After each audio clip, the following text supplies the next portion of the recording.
today's tutorial we will be making a sci-fi spaceship shield effect similar to what you might see in something like Star Trek or Stargate. So without further ado, let's hop right in. The first thing you're going to want to do is have a spaceship. I've got mine right here. It's just a simple model, and let's go to mesh, and we're going to add in a UV sphere.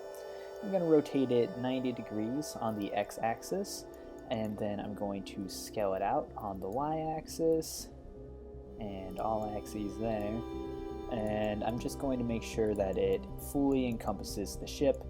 I want to give a little bit of a tight fit, you know, because it's weird if it's too far out, but I think that should do good. Right click on it, shade smooth. I'm going to add a subdivision level or two.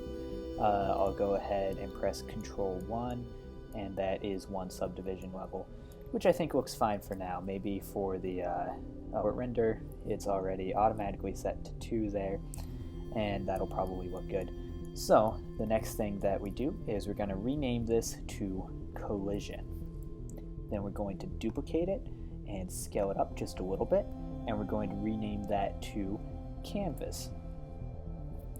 Now, the next thing that we want to do is go to our physics properties over here, and then we are going to add dynamic paint to the canvas, and then it will automatically have canvas over here, and in settings we'll click add canvas. Now let's go to our collision object, and we're just going to add collision. Then we will click on kill particles, and that's all we have to do there. We might want to size our canvas up a little bit more. We'll see how it works out later. Keep in mind, most of the settings and everything that I'm showing here, you may want to just adjust yourself to your own liking. But for the time being, let's go and set our collision object so that let's set it as display as wired, and we want to go into the visibility, and we don't want it to show up in renders. Alright, now the next thing that we need to do for our shields is have them actually be hit by something. So I'm going to create a new mesh as a plane, and I'm going to rotate that -90 degrees, and I'm going to add a particle system to it. I'm going to name that particle system laser beams.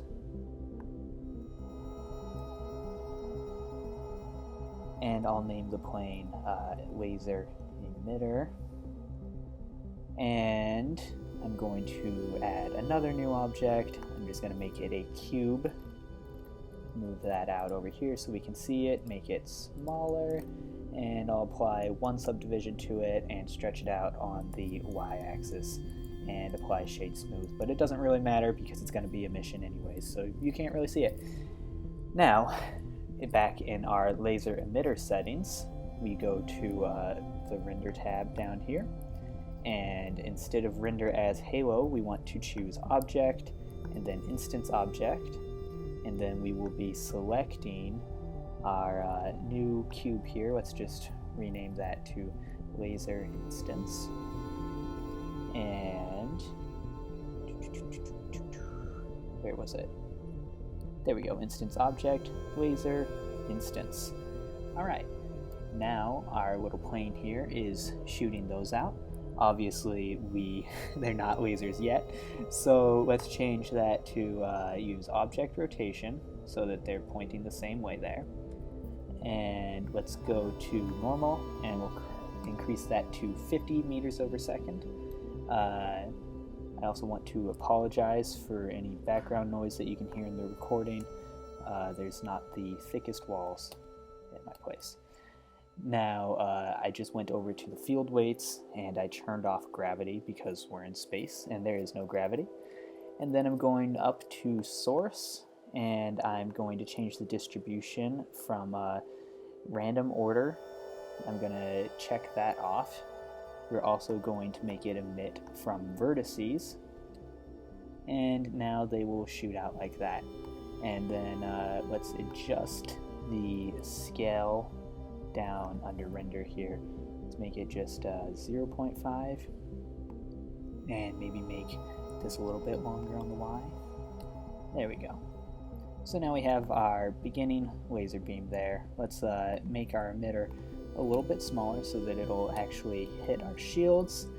And let's go to our laser instance here. We'll give it a new material, just a very quick, simple emission. Give it a color, set the strength to, I don't know, 5, and create a new collection laser. And we're just going to put our laser instance in there, and then we're going to set it so that that collection doesn't render. But the laser instance, you don't want to take off render there because then the particles won't show up, I don't think. I also notice over here that these guys aren't in my collection there, so I'm just moving them over. Now, if we just press 1, we'll only see our first collection and not our laser instance object there. Let's hit that, do a quick little viewport preview render there. I should note that over here in my scene settings, I do have bloom, ambient occlusion, and screen space reflections on. I also, in shadows, have high bit depth checked, and soft shadows, and my cascade size is set to 2048, and that just makes the shadows nicer.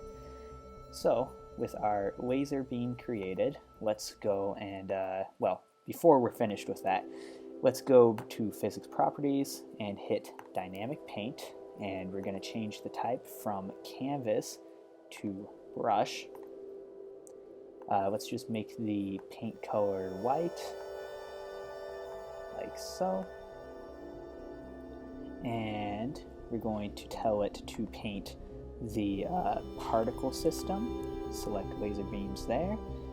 And we'll tell it to use the particles radius. We'll set the smooth radius to about 1. And we'll set our alpha to 0.5. We'll also tell it to multiply alpha, add max velocity to 2. Again, these are all settings that you should play with yourself.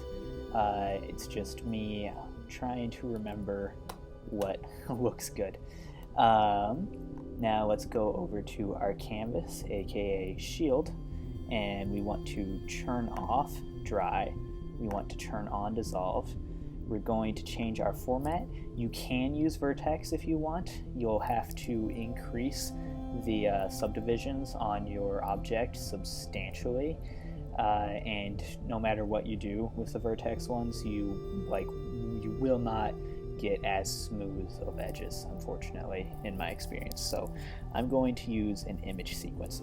The downside to image sequence is that in order to update it and see what you're doing, not only do you have to bake it like you normally would, but you have to render it. You can't just check it out in the viewport.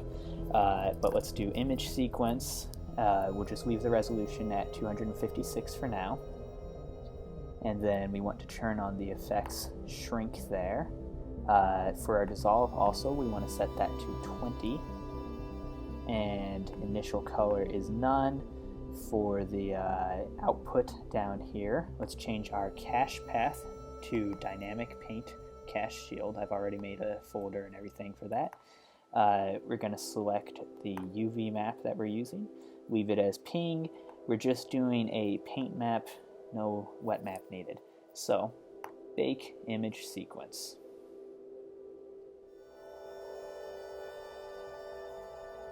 And once it's finished baking, we can now start working on our material.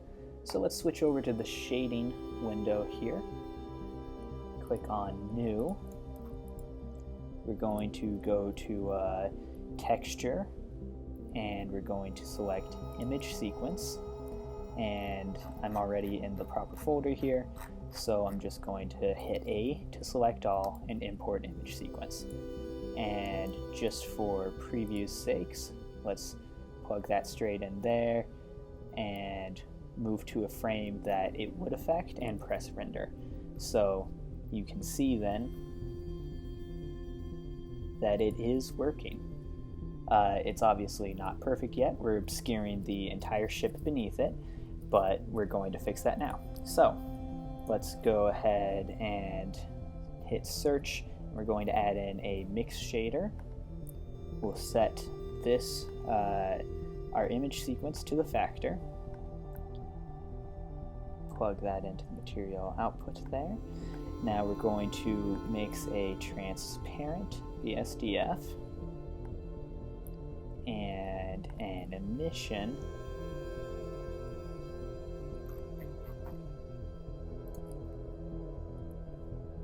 there into our second slot. We'll set the strength to just 5 for now, and we'll just give it a light blue color.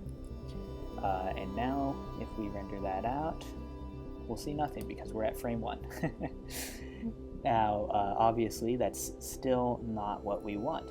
The second thing that's very, very, very important here is when you're rendering with Eevee and you want transparency, you have to go to material properties here, and you'll see that after you've got your surface and your volume and stuff, there's settings, and so you go down to blend mode, opaque. We want to change that. We'll put it at alpha blend, and for our shadow mode, this is shields.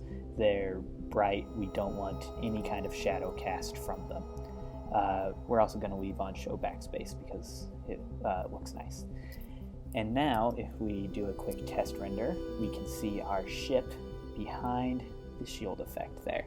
Obviously it's still not quite looking how we want it, so we're going to have to play with some things here. Let's add a color ramp, and let's just go ahead and make our max alpha a little bit lower. I think that should work there. Yeah. Let's hide our collision object so that we can preview this better. And yeah, there we go. So we want to make that just not quite as strong. Maybe we'll add in a very small bit there where it's still pure. No, we want it always a little bit transparent. So at this point, you're going to kind of have to play with things and really determine what effect you want on there. I recommend, while you're in this stage and you're still kind of testing things out, set your render samples to 1 so that you don't spend forever rendering out test frames.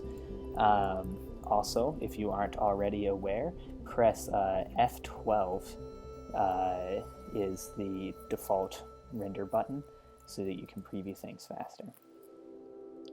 Now let's go ahead, and I'll probably just kind of work on making this effect a little bit nicer and then kind of tell you what I did. So I might speed this up.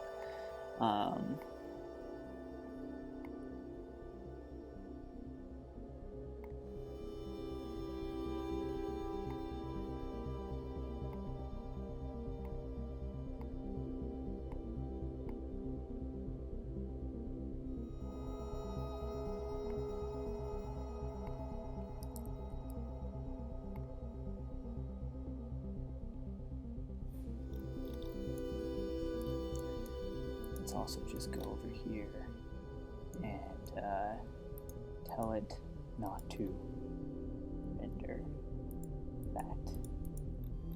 Go to render, don't show emitter, and viewport display, don't show emitter. There we go.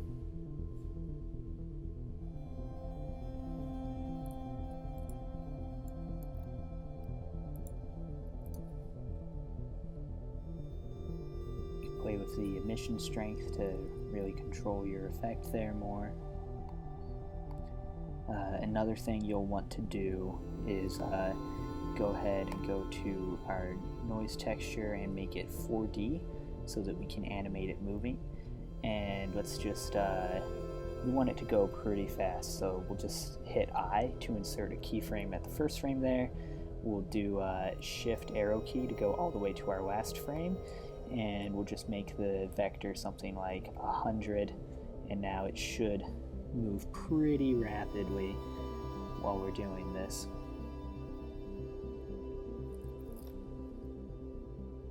So the next thing that we're going to want to do here is we'll make it so that we can see our emitter again. I'm going to give it an object constraint, a damped track. I'm going to set the target to our shield there. I'm going to set Z for the way that it tracks to, and then I'm just going to go back to layout, set a frame over here at the start. Let's just make it so that it renders out, we'll do 150 frames. So then another thing we probably want to do is not actually have object rotation on there. Let's check rotation up here, and I guess we'll go to our laser object and rotate it on the z-axis like that, and will that fix it? Not quite. What if we hit object rotation again?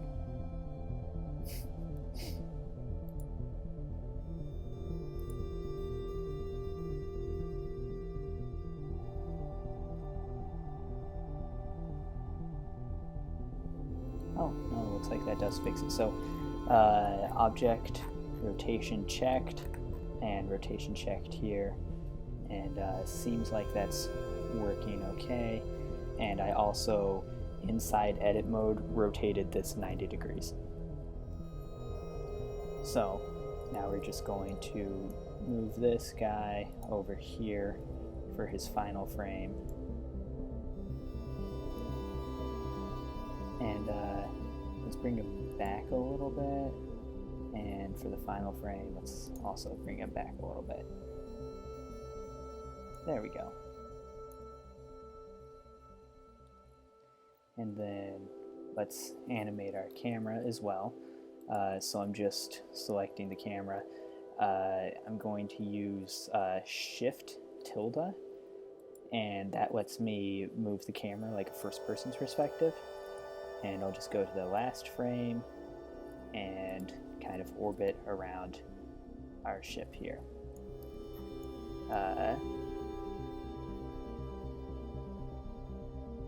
We'll go back to the first frame and put it where we want it, and now it should play through properly. Yes.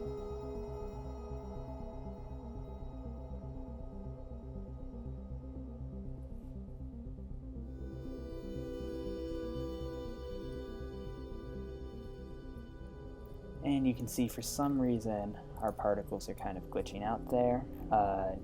One thing we also really want to make sure that we do is go over here, delete all bakes, and bake it out for real. And then let's go back to our canvas, and we're going to bake the image sequence over here.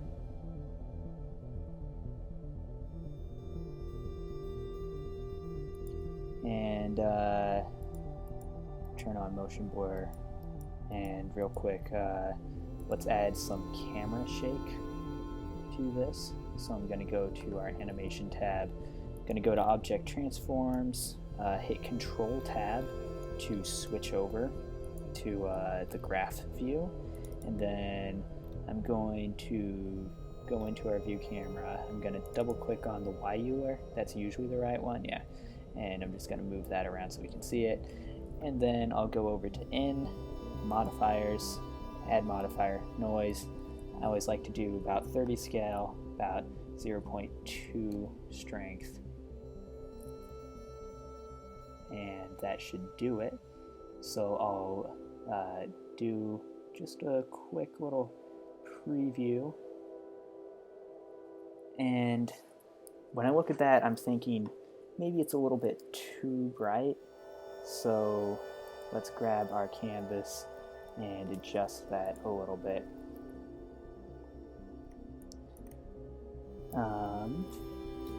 Let's change this guy. We'll make it, first off, let's make it ease, and then we're just going to lower that alpha a little bit.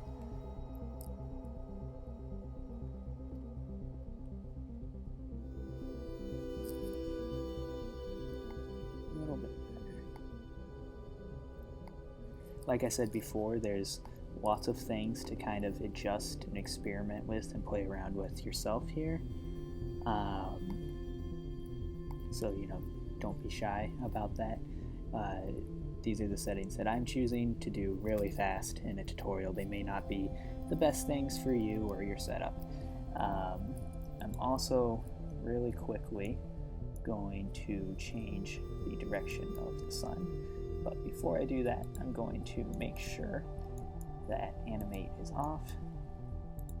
And let's see.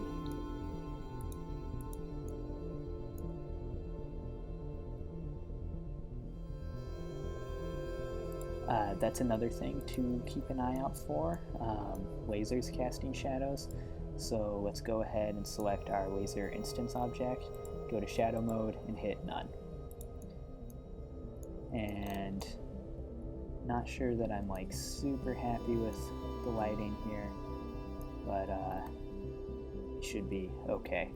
Say good enough for now, and I'm going to render out this sequence and we'll see how it works. Alright, now that our render is finished, we can go up to render and hit view animation. There you have it. There's a simple dynamic shield effect that you can make and use pretty quickly. I hope you enjoyed this tutorial. Feel free to like, follow, and subscribe my channel and check out other tutorials. And of course, if you have any questions, don't hesitate to ask and let me know what else you might want to see as a tutorial. This was a requested tutorial, so speak up and have a good day. Bye-bye.